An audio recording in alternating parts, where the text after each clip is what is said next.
Is a cheap Subaru WRX really worth the money? Alright, so the first question is, how much did this one cost? Really the question should be is, how much did this one cost? What did I have to fix, and how much money do I have into it to get it to a running, driving, reliable car? Next thing is, what are my plans for the car? What's my budget for the car? And then lastly, the reason why I like this car, and I really like other cars like it in this approximate price range. And that reason will probably surprise you a little bit. So let's answer these questions, and I'll go through a bunch of other really cool stuff.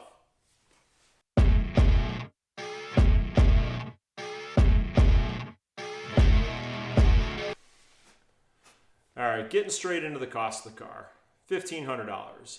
On top of that, state fees and taxes, $121. So $1,621 and some change is what I got into the car.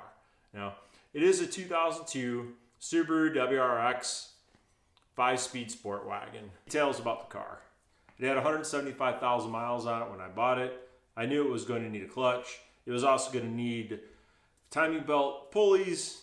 The shifting linkage was also bad in it. When I brought it home, I was having trouble. I kept putting it in third gear all the time because the linkage was so bad, and I think I stalled 2 or 3 times on the way home. So took some razzing about that, but whatever.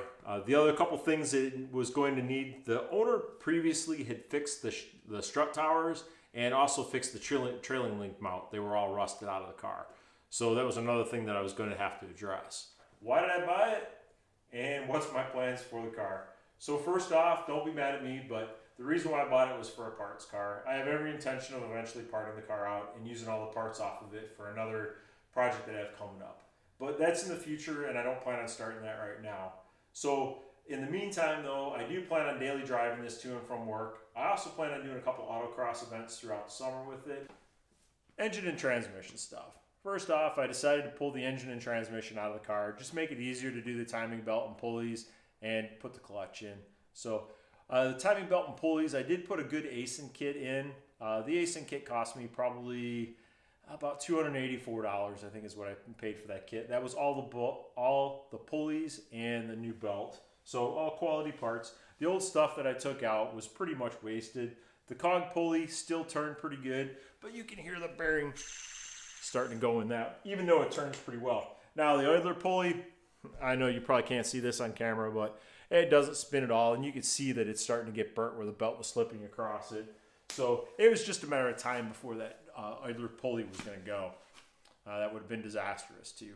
So anyway, next item was the transmission. So I did put a used clutch in it.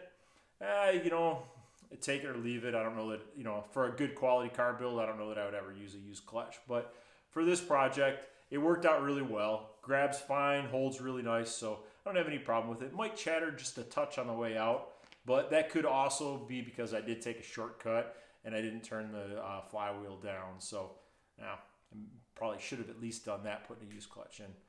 Shifting linkage. So I cheaped out and bought one off of eBay. I did get it installed in the car, and pretty much right after I got it into the car, it failed.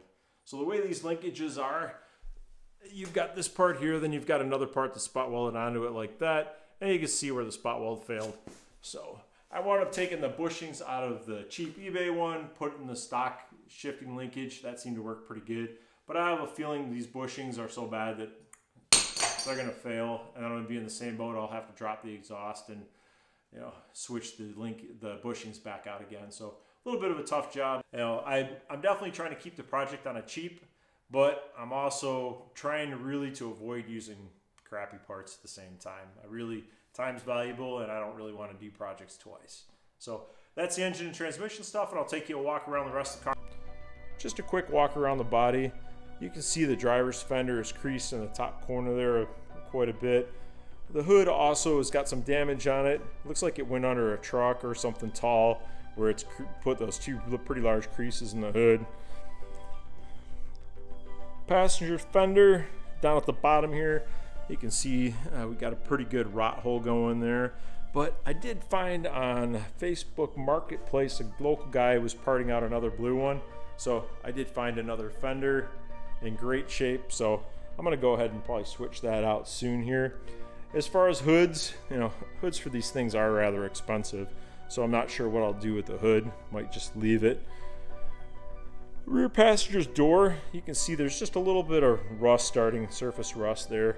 Quarter panels, you know, the wheel lips completely rotted off of it, and you can see the back of it there. It's probably about maybe 2 inches that it's rotted back through there.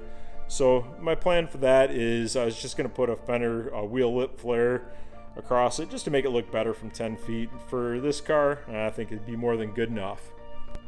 Coming around to the rear of the car, originally the car had a different lift gate on it. It was this one here. Had a pretty good dent in the bottom of it. Also, the spoiler was knocked off of it, and the mounting flanges for the hinges were messed up too. So there's a pretty good gap on the lift gate. So same guy who I bought the fender from. I bought the lift gate, $75. Had a tinted window.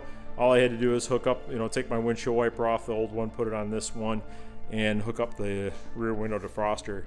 So coming around to the driver's side, same situation as the passengers. Rear quarters are rotted out pretty good. Wheel lips almost completely gone. But the doors are in really good shape on this side. Both of them are great. And then same situation with the driver's side fender. Nice rot hole on the bottom. Now, I haven't found another fender for the driver's side yet, but I'm hoping to find one soon here. So, disclaimer about the wheels. Now, these are actually off my daughter's car. I switched my stock wheels, the 16-inch. They had a good set of all-season tires on it. So we're in the dead of winter right now. So I gave her the wheels with the all-season tires on it. What I did is I just threw these two 45 40 17s on here. They're a little bit big. These are 9-inch wide wheels, so they rub just a little bit. I purchased these gray wheels. I bought a really nice set of these. They're 5x100, 5x114 bolt pattern. Now these are 8-inch wide. And I paid $360 for a set of 4, and they're practically brand new. As a matter of fact, I bought them, and all of them were in boxes when I bought them. So they're in, really mint condition. So barely used at all. So these will wind up going on there, and I think the charcoal gray or gunmetal gray, I think will look pretty cool on there. So again, these will be going, and those will be going on. As far as the interior of the car, it's actually really quite clean for a car with 175,000 miles on it. Typical driver's seat, the bolster, you can see quite a bit of wear there. But other than that, the rest of the interior is in great shape. It does have a 6-disc changer. The radio sounds really good. And the other surprise I'll show you that I found in here, as I was cleaning out the car, I did find this. It was pretty cool. Somebody had mounted the Sherwin Vega bass speaker underneath the seat, the passenger seat. So pretty cool. And the radio is really loud. So I'm guessing that there's probably an amp or something tucked away somewhere where I haven't found yet. So kind of cool. So strut towers. Now the previous owner told me that the strut towers had been rusted out and repaired. Well, when I opened this up and took a look at the repair, I didn't realize how good of a job they were. To be honest with you, they did a nice job. They're welded all the way around. It's a nice patch panel. The welds come all the way down the side and around, and it's welded solid. It looks like just a fantastic repair. So I'm really not going to worry much about the strut towers. The other thing is the rear trailing arm was rusted off of it and broken. They did a repair on that too. The only thing with the repair that they did a nice job again on the repair, but the last area, and I'll show you a picture of it, is along the gas tank lip. So I'm sure they didn't want to weld along it. And then when I was underneath it, I was going to do some repairs on it too, but it's a little bit close to the gas tank that I'm comfortable with. I really don't have any plans on pulling the gas tank out of this. So I'll probably do a little bit of work and see if I can get some welds on the ends of the bracket a little bit better. Surprising reason why I like this car and other cars like it at this price point. First off, it has nothing to do with the fact this is Subaru WRX or anything like that. Basically, it comes down to I'm a car guy, car enthusiast, hobbyist, whatever you want to call me. And I'm really interested in passing that passion down to the next generation, new people getting into the hobby, or even a guy like myself that's looking for a cheap project. It also depends on the type of cars you're into. It could be like this 2002 Subaru WRX. Could be 4th Gen Camaro, 93 through 2002. 4th Gen Mustangs, 94 through 2004. All the parts for these cars are easily available through the U-Pull junkyards. You also find a ton of stuff on Craigslist, Facebook Marketplace. The stuff is inexpensive for the most part if you're doing simple builds like this. And for a new person or a younger person getting into the hobby, or like myself, I'm just looking to have a cheap, fun project. So back into this car, you can see I just posted up on the screen my total cost breakdown, $2,900 and some change. I also have a couple specialty tools that I purchased. That's in the cost breakdown too.